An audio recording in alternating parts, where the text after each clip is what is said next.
朋友们，大家好，欢迎来到大刘说说。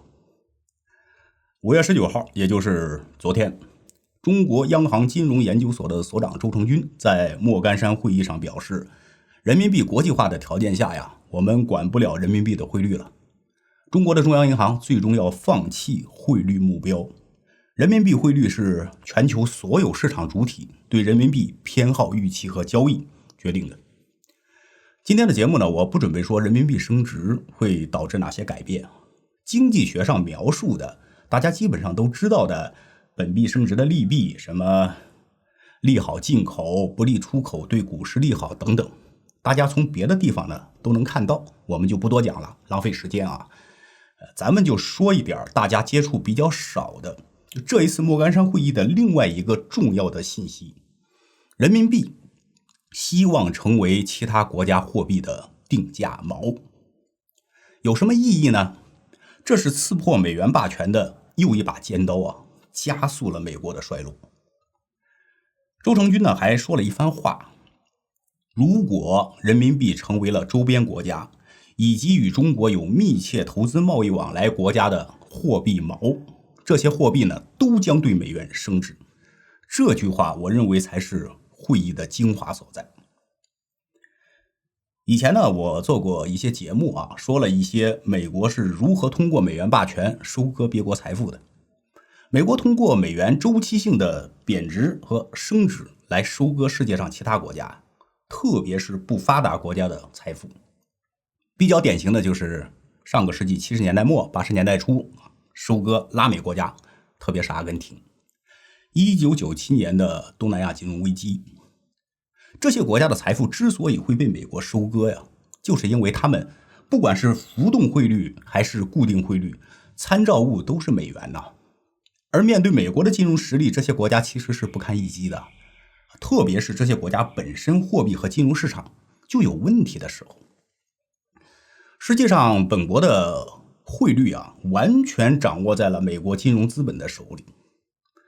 如果说更多的国家通过人民币来稳定本国汇率的话，那么就会加大美国收割世界财富的难度。美国周期性的去收割别国的财富啊，这是保持美国强大的重要一环。如果说美国以后收割世界的难度越来越大，那么美国的衰落就会越来越快嘛。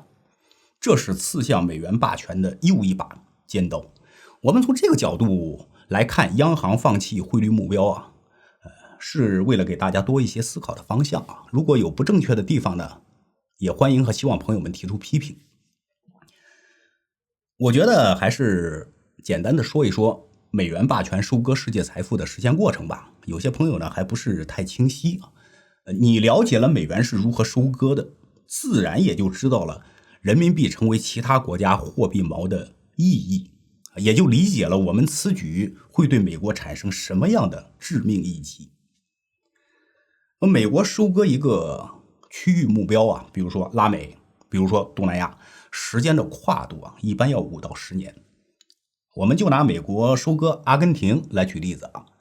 刚开始的时候，美国降息，国内宽松，美元呢就开始贬值了，大量的美元就流向拉美地区啊投资。为什么美元贬值就要往外跑呢？因为美元贬值就意味着其他国家的货币升值嘛，对吧？这就有了一个套利的机会啊。比如说$1啊，现在兑换100阿根廷比索，我拿1万美元投资阿根廷，换成了100万比索。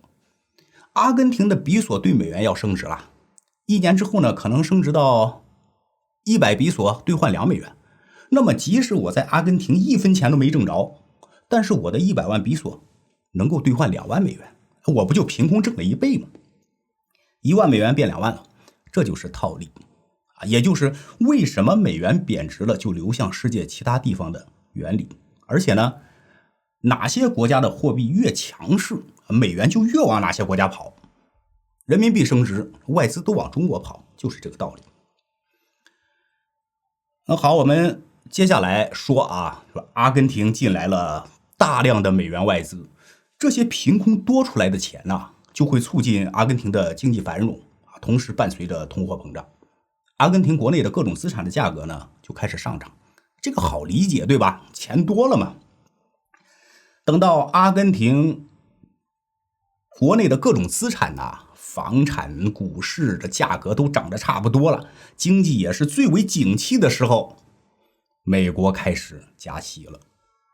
美国加息就意味着美元开始走强了，美元值钱了，大量的阿根廷的资产开始被变卖，换成美元跑回美国了。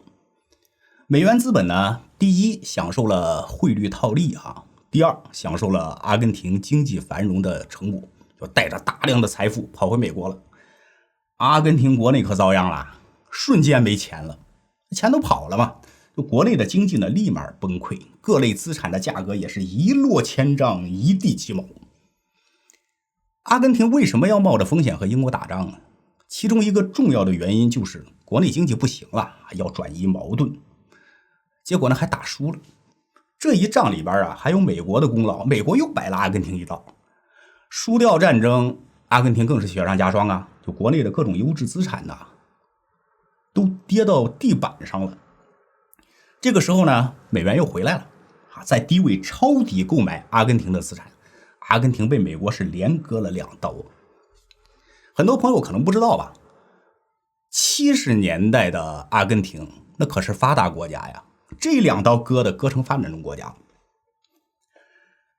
阿根廷为什么会被美国收割？东南亚国家97年为什么会被收割？一个很重要的原因呢，就是这些国家的货币对抗美元其实是没有抵抗力的。美元想让你升你就升，美元想让你降你就降。再加上货币自由兑换，这些国家的财富其实跟美国的没什么两样，只是没有装到美国人自己的兜里罢了。想要的时候随时能给你拿过来。但是如果你汇率坚挺能自主，那美国就不好办了。97年的时候呢，香港扛住了索罗斯的进攻原因只有一个，那就是香港保住了联系汇率制度。港币呢对美元始终坚挺，如果港币汇率保不住，那香港也完了。2016年的时候呢，美国瞄上了中国的资产，但是人民币不自由兑换，美国死活没招，是割不动最后呢，以所谓的南海仲裁为由派了2艘航空母舰来了。我们呢4大舰队齐出，你想咋地？美国气呼呼走了。关于2016年惊心动魄我专门做过一期节目详细的说过，今天呢咱们就不讲了回过头来说重点。其他国家之所以被美国收割，就是因为他们保不住自己的汇率只要是能保住自己的货币汇率的，美国就收割不动。这就是央行这一次莫干山会议的精髓，让更多的国家特别是与中国有着密切投资和贸易往来的国家，用人民币为锚，稳定自己国家的货币的汇率。那美国收割起来困难就大多了。美国肯定很生气你这不是给我使绊子吗？那么人民币怎么能做其他国家的货币锚呢？人民币自己都不能自由兑换呢？对头，您能想到这儿就有意思了。经济学上有一个理论叫做不可能三角，大家自己去了解这个理论我简单的说一下。不可能三角是一个国家不可能同时实现资本流动自由、货币政策的独立性和汇率的稳定性。也就是说，一个国家只能同时拥有2项，而不能同时拥有3项。中国现在什么情况呢？中国寻求的是货币政策的独立性和汇率的稳定性，放弃的是资本自由流动。那央行的这次会议释放了什么信号呢？中央银行最终要放弃汇率目标，也就是汇率的稳定性。那么我们最终会坚持哪2项呢？货币政策的独立性肯定是必须要坚持的，汇率的稳定性不重要。那么是不是要寻求资本的自由流动呢？你品，你细细品。所以学习一些经济学上的基础知识是很有必要的。有很多知识你必须自己从基础知识里边提炼出来。根据不可能三角的理论我们最终会寻求货币政策的独立性，资本的自由流动性，放弃汇率稳定性。如果说呢，人民币慢慢的流动性越来越好了，中国的经济总量眼瞅着就要超过美国了，加上世界上第一最大工业国的地位，怎么就不能成为其他国家的货币锚吗？这一次呢，拜登的头要懵了。拜登说过呀，我的任期内不允许中国超过美国。